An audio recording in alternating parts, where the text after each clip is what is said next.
মৃত্যুর মুখ থেকে ফিরে আসার পরে তাকেজু যখন আবার জ্ঞান ফিরে পায়, সে নিজেকে খুঁজে পায় অচেনা একটা জায়গায়। একটা ভাঙা ঘর, অদ্ভুত নীরবতা, আর তার সামনে বসে আছে রহস্যময় একটি মহিলা, যার নাম হচ্ছে ওকো। পাশেই বসে আছে তার সেই ভীতু বন্ধু অনিদেন মাতাহাচি। তাকেজু চোখ খুলে উঠে দাঁড়ায়, তার কণ্ঠ ঠান্ডা এবং শক্ত। মাতাহাচি, চলো, আমরা এক্ষুনি এখান থেকে চলে যাব। কিন্তু মাতাহাচি তাকে থামায়। তুমি কি বলছো? ওনারা আমাদের প্রাণ বাঁচিয়েছেন, খেতে দিয়েছেন, আবার কিছুদিন থাকতেও তো বলছেন। আর বাইরে তো রিফিউজি হান্টাররা ঘুরছে, তাই না? আমরা এখান থেকে বের হলেই তো ওরা আমাদের মেরে ফেলবে। হ্যাঁ তাকেজু, ও ঠিকই বলেছে। আর তোমাদের মধ্যে একজনের আমার মেয়ে আকিমিকে বিয়ে করে এখানেই থেকে যাওয়া উচিত। এই কথা শুনে মাতাহাচি লজ্জা পেয়ে যায় এবং বলে, না না, এটা সম্ভব না। আমার আসলে আগে থেকে বিয়ে ঠিক করা আছে। এর পরের সিনে আমরা দেখতে পাই তাকেজু একা বাইরে বের হয়ে এসেছে। চারদিকে জঙ্গল এবং নিরাপত্তা। সে খাবারের জন্য মাশরুম খুঁজতে থাকে। ঠিক তখনই তার সাথে দেখা হয় আকিমির। সে তাকে বুঝিয়ে দেয় কোন মাশরুম বিষাক্ত এবং কোনটা খাওয়ার উপযোগী।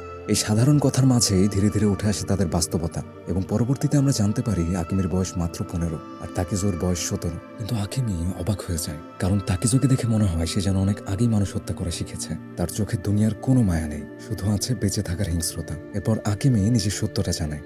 সে কোনো সাধারণ মেয়ে নয়, সে একজন চোর। তারা মৃত সৈনিকদের দেহ থেকে তাদের শক্ত রক্ষা কবচ, তলোয়ার এবং বাকি সবকিছু চুরি করে বেঁচে থাকে। একটা যুদ্ধে অন্যের মৃত্যুই যেন তাদের জীবিকার উৎস। আকিমি শান্তভাবে জিজ্ঞেস করে, আর কোনো প্রশ্ন করবে? তাকিজু কিছু বলার আগেই হঠাৎ পিছন থেকে একটা ছায়া এগিয়ে আসে। আকিমি সেই মানুষটির দিকে তাকিয়ে সাথে সাথে পাথর ছুঁড়তে শুরু করে। তাকিজু দ্রুত তার হাত ধরে থামায়। তখন আকিমি দাঁতে দাঁত চেপে বলে, ওই লোকটা হচ্ছে সুজি কাজে টেনমা, ও আমার বাবার খুনি। এবং এরপরেই চ্যাপ্টার 3 শুরু হয়। লোকটার আগে ফুসতে ফুসতে বলে, তোরা আবার চুরি শুরু করেছিস? ওকে বলে দিস যে আমাদের সুজি কাজে গ্যাং এটা কখনোই সহ্য করবে না। হুমকি দিয়ে সে অন্ধকারে মিলিয়ে যায়।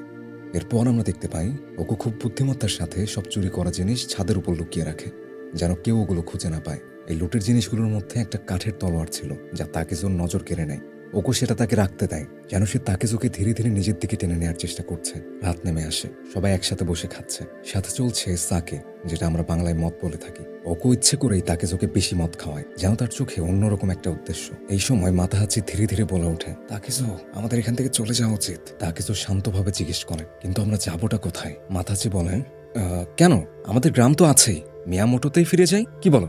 কিন্তু অতিরিক্ত মদের কারণে তাকেজু আর কিছু ভাবতে পারে না। সে সেখানেই ঘুমিয়ে পড়ে। ঘুমের মধ্যে সে একটা স্বপ্ন দেখে। সে তার বাবার সামনে দাঁড়িয়ে আছে। সে জিজ্ঞেস করে, বাবা, মা কোথায়? তার বাবা রাগে তাকে বলে, ও আর তোর মা না, বলে ওর কথা আর কখনো বলবি না। তাকেজু তখন রাগের চোখে তার বাবার দিকে তাকিয়ে থাকে। হঠাৎ তাকেজুর ঘুম ভেঙে যায়। সে দেখে ওকো তার সামনে এসে বসে আছে, চোখে অদ্ভুত দৃষ্টি। ধীরে ধীরে সে কাছে আসে আর তাকেজুকে চুমু খেতে চায়, কিন্তু তাকেজুর সাথে সাথে তাকে ধাক্কা দিয়ে সরিয়ে দেয়। ওকোর মুখ অন্ধকার হয়ে যায়। সে বলে ওঠে, তাকেজু, তুমি আমাকে অপমান করলে। ঠিক তখনই দরজায় কড়া নাড়ার শব্দ। নীরবতা ভেঙে যায়। বাইরে দাঁড়িয়ে আছে সুজি কাজে গ্যাং। এ যেন মৃত্যু আবার দরজায় এসে দাঁড়িয়েছে। এই ছিল চ্যাপ্টার 2 এবং 3, যেখানে বেঁচে থাকার লড়াই আবার অন্ধকার হয়ে উঠেছে।